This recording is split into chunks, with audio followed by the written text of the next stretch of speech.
sexto mito diz assim: não é possível fazer investigação de forma rigorosa e sistemática na investigação qualitativa, tá? Não é possível fazer na investigação qualitativa. Investigação qualitativa é mera opinião com base no que as pessoas dizem. Com base em opiniões, não se pode fazer ciência. É muito subjetivo, e essa subjetividade não é ciência plena. Tá? Isso é uma acusação muito forte, não é? Na verdade, isso tudo está desmistificado, mas você sabe que existem pessoas que não acreditam que na investigação qualitativa nós podemos ser sistemáticos e rigorosos e ter conclusões lógicas bem fundamentadas. Que na investigação qualitativa é possível fazer ciência. Tem gente que não acredita nisso, tá? Eu gosto sempre de citar nas minhas aulas, e até citei agora mais recentemente no curso, não é? Esse exemplo de um trabalho que nós enviamos, eu e uma doutoranda, em 2007, para o International Conference on Engineering Education. Veja que é um congresso internacional em educação, é na área de engenharia. Certamente tem muitos engenheiros lá, mas em educação. Nessa época, nós estávamos estudando muito, né? 2002, 2000, até 2007 e tal, e principalmente nessa época aqui, 2005, 6 e 7, o chamado processo de Bolonha, né? A União Europeia estava tentando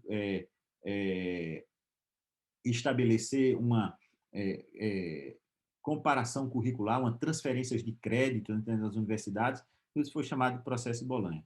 E eu tinha uma doutoranda que ela estava iniciando o seu estudo e fez algumas entrevistas na Universidade de Aveiro, na Universidade do Porto.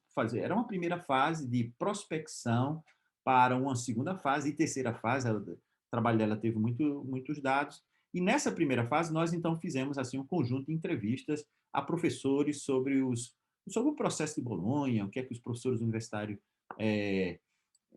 achavam de tudo isso. Então, mandamos então essa primeira análise, né, com essas poucas entrevistas, e lá no artigo explicávamos isso, que era uma investigação qualitativa e tal, inicial, e fizemos essa análise. Lembre-se, nessa época já usando software de forma bem rigorosa, sistemática, embora que eu acho que tinha 6 entrevistas da Universidade de Aveiro e 6 entrevistas da Universidade do Porto.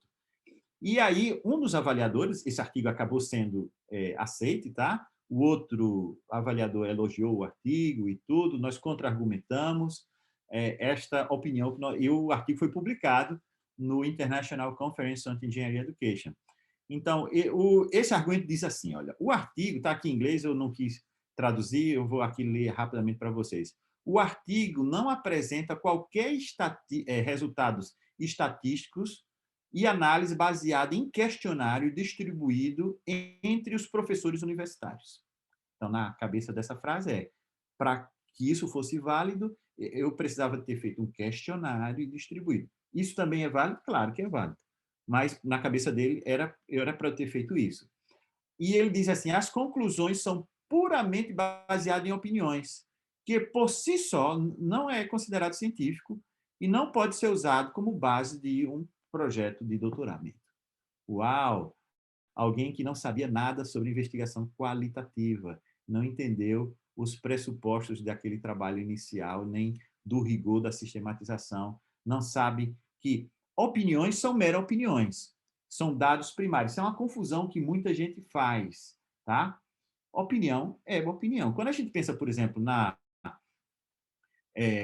nas opiniões das pessoas na internet, agora em épocas de fake news e tudo, elas têm base científica? Não.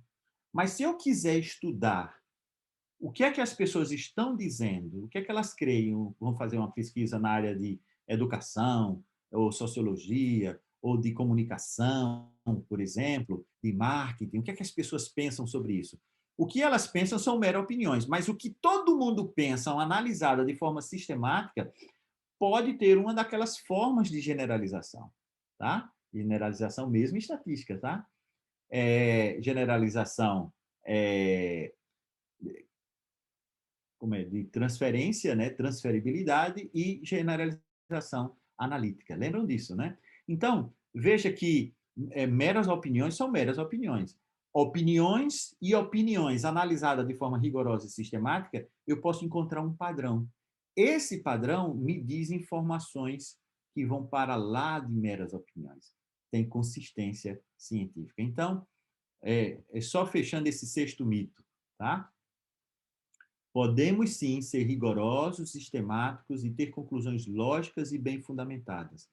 É possível fazer ciências na investigação qualitativa, tá? E que esse mito não paralise vocês no sentido... E a investigação qualitativa tem ganhado cada vez mais terreno, porque tem perguntas de investigação que só pode ser respondida plenamente com a metodologia qualitativa. É por isso que na área de enfermagem, por exemplo, no Brasil, muitos pesquisadores da área de enfermagem, de saúde e outras áreas têm olhado para a investigação qualitativa e alguns da investigação mista de forma como uma forma válida para responder às suas questões de investigação. Tem questões de investigação que não pode ser respondida de forma plena, somente com um desenho de investigação quantitativo, positivista, tá? Com todos os méritos que tem a investigação quantitativa. Tá? Como eu costumo dizer, um bom pesquisador chuta com os dois pés. Né? Só não pode chutar com o tempo, senão ele cai no chão. Né? Ele chuta com o pé da investigação quantitativa e qualitativa. Eu prefiro, então, ter esta visão. Veja, este é o sexto mito. Eu não sei se tem alguma pergunta. Aí você que está no YouTube, então comenta aí, deixa aí o teu like também, tá?